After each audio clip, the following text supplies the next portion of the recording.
So the first story we're gonna tell you is about an underutilized marketing channel called data journalism and how you can use it in conjunction with some creative PR hacking to make a lot of noise as a small startup. And I'm gonna start with a story, which at this point, admittedly, it's an old story, but I'm gonna share it anyway, because first of all, it's just so good.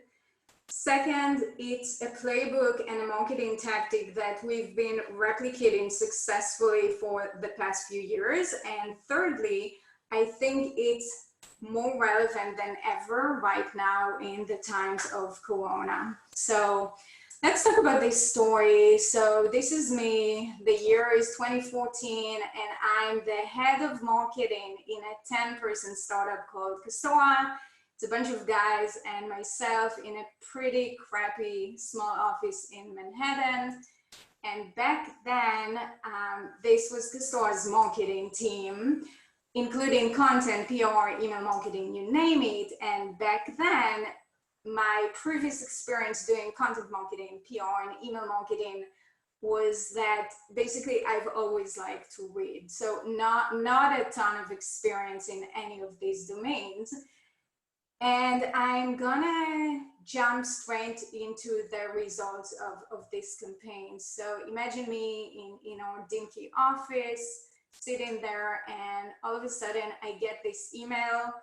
It's from a producer on Bloomberg TV, and she's asking me, is he, and he is Castora CEO, is Castora CEO available for a TV interview on Bloomberg's TV Bottom Line on Monday? And that Monday happened to be Cyber Monday.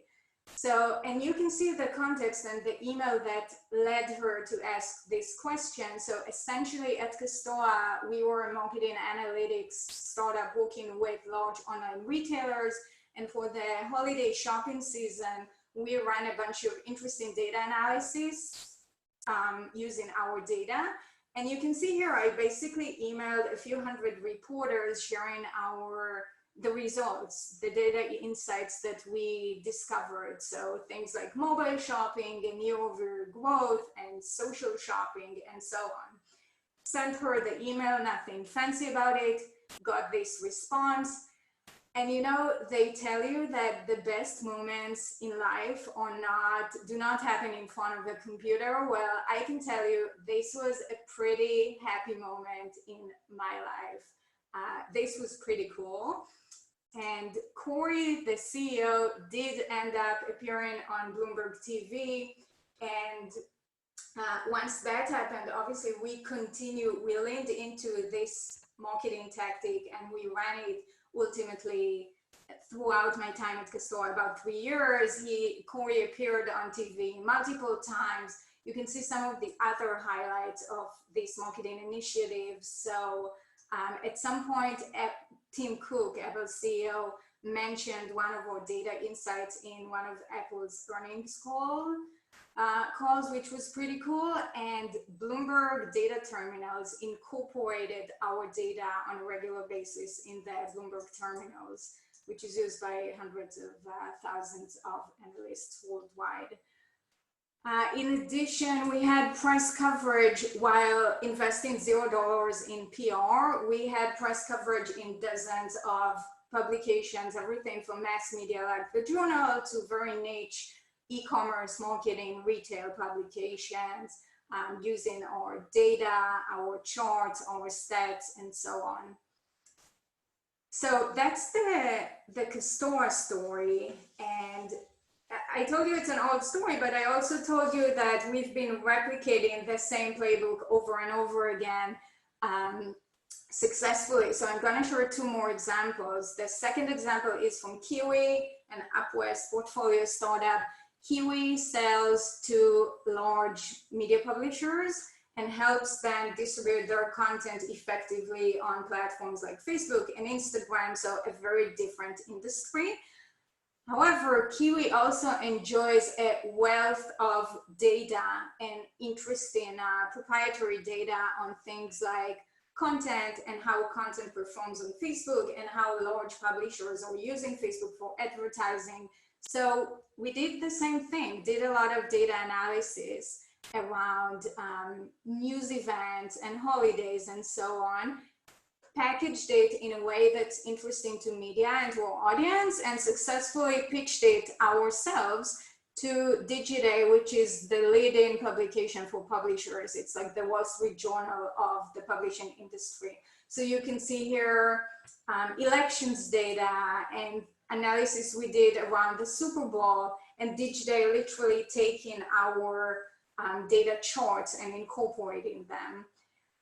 More recently, Kiwi did really interesting analysis around the impact of COVID and Corona on Facebook advertising.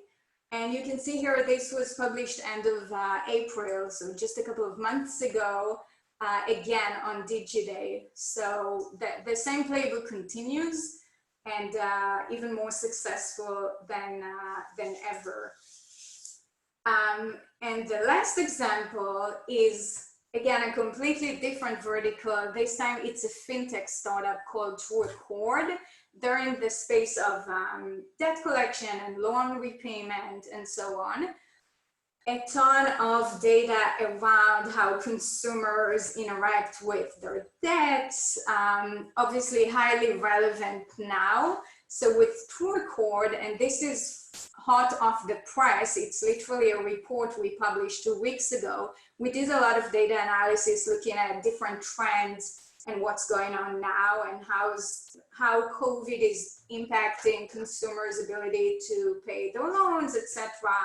And we produce an 18-page report with insights and charts and recommendations and trends.